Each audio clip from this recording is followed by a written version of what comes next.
chegada do rigoroso inverno impôs uma parada nas ações ofensivas nos Apeninos em toda a frente do 5º Exército. Durante 2 meses, os brasileiros lutariam contra 2 inimigos implacáveis, os alemães e o frio. Oriundo de país tropical, habitando em geral em regiões planas e de temperaturas amenas, o soldado brasileiro, apesar disso, adaptou-se rapidamente ao rude inverno dos Apeninos. Sua capacidade inventiva e de adaptação transformaram-no logo em um combatente hábil e temido pelo adversário. Acho que nenhum brasileiro tinha enfrentado no Brasil um frio de 15, 16, 17 graus abaixo de zero. Então nós recebemos galochões. Esses galochões, as outras tropas, ingleses, americanos, usavam da forma normal. Mas o brasileiro logo inventou um troço. Então, vamos dizer, a ordem dentro de um galochão era a seguinte: primeiro, uma meiazinha fina no pé. Depois, jornal. Depois do jornal, palha. Depois, uma meia de lã e, por último, o galochão, que eram grandes. Né? E a gente estava protegido da neve, do frio e do pé de trincheira, que é um dos grandes males, vamos dizer, daqueles que combatem. E essa técnica nossa foi assimilada pelas outras tropas que passaram a usar também esse subterfúgio para fugir das consequências do congelamento dos pés. Durante o inverno, foram executadas ações para a manutenção do terreno conquistado e patrulhas visando ao reconhecimento do terreno e a fazer prisioneiros para a obtenção de informes sobre o inimigo. Foram constantes os combates entre pequenas frações e os duelos de artilharia e morteiros. O abastecimento dos postos avançados era feito em condições muito difíceis e arriscadas. A remoção de baixas se dava em condições muito severas. O terreno, coberto de neve, minado e vigiado pelos alemães, era perigoso para a progressão de nossas patrulhas. Com a chegada da primavera, foram retomadas as ações ofensivas. Ficou evidente que Monte Castelo não poderia ser arrebatado aos alemães apenas com o concurso de algumas unidades. Impunha-se o empenho ofensivo de toda a divisão, particularmente quando se verificou que o inimigo mantinha aquela posição a todo custo, pois se preocupara em reforçar e substituir as unidades que a defendiam por tropas descansadas.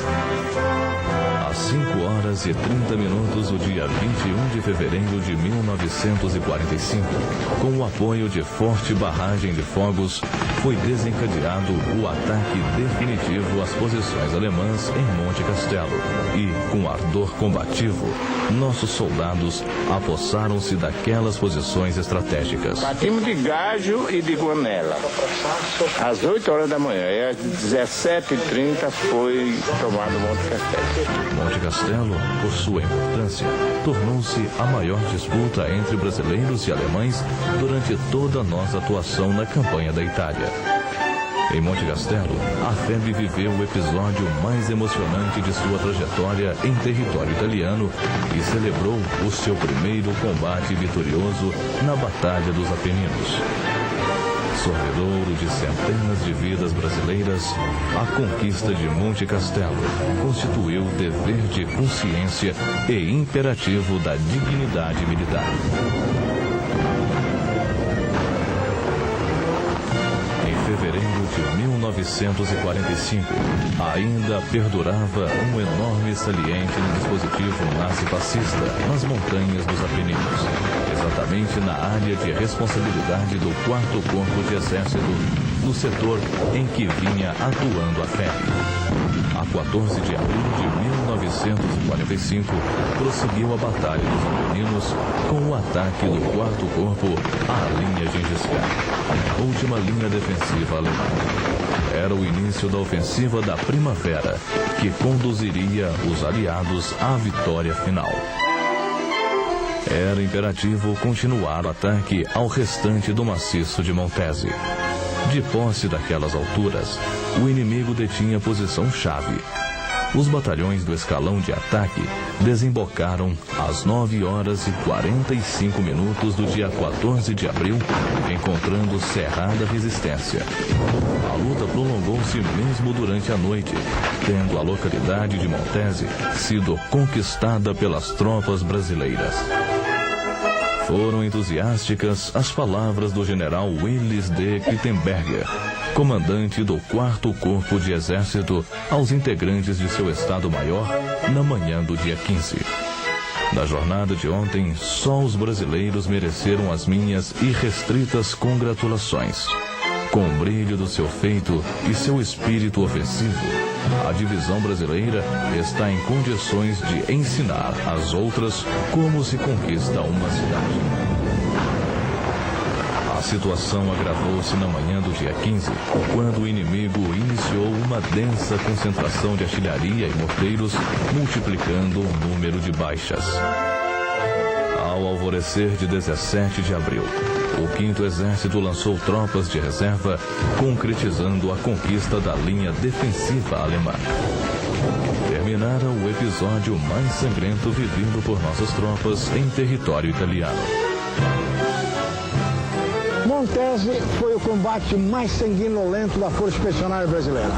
Aqui tivemos as maiores baixas, aqui fizemos o maior número de prisioneiros, aqui houve a maior concentração de artilharia inimiga. Os nossos pelotões de ataque, entre os quais se incluía o meu, terminaram este combate com menos de 50% do seu efetivo. Para ser preciso, em 41 homens, eu só tinha 17 homens. Montese não foi apenas o combate mais sangrento travado pela FEB em toda a Itália. Foi também a conquista de uma região essencial, que veio a provocar o completo desmantelamento das defesas alemãs na linha Gengis Khan, facilitando o desembocar da tropa do 5º Exército na planície do Pó. No prosseguimento das operações, a FEB recebeu a missão de manter a segurança do flanco sul, do 4º Corpo e do 5º Exército, em face dos grandes efetivos inimigos que se retiravam do setor costeiro da Ligúria, em direção ao vale do Rio Pó. Foi detectado o deslocamento de grande coluna inimiga que, a partir de La Spezia, procurava por essa região atingir aquele vale. Nossa tropa contornou para Parma e, em manobra de duplo envolvimento, atingiu rapidamente as cercanias de Fornovo, cercando a força inimiga. Após violentos combates que se estenderam durante a tarde e parte da noite, os alemães decidiram se render. As forças brasileiras renderam a 70ª-48ª Divisão de Infantaria, remanescentes da 90ª Divisão Panzer Alemãs e a Divisão Bersaglieri italiana. Eram 14.779 homens, cerca de 4.000 animais e 2.500 viaturas, das quais 1.000 motorizadas. Encerrava-se a epopeia da FEB. O Brasil cumprira o seu dever e seus soldados voltariam à pátria cobertos de glória. Autoridades, familiares e o povo acorreram para o cais do porto do Rio de Janeiro para receber os seus heróis. Na Avenida Rio Branco, onde essa mesma força desfilara meses antes, sob o olhar de preocupação, tristeza e descrença de alguns, os soldados da FEB eram agora aclamados pela população, que, reconhecendo-lhes o valor, homenageava os bravos soldados brasileiros.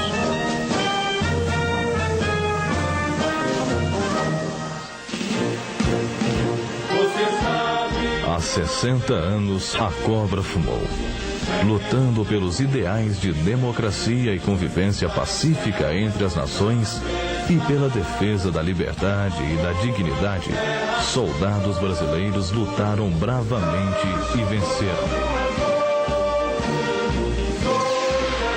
Como sempre, a serviço da paz.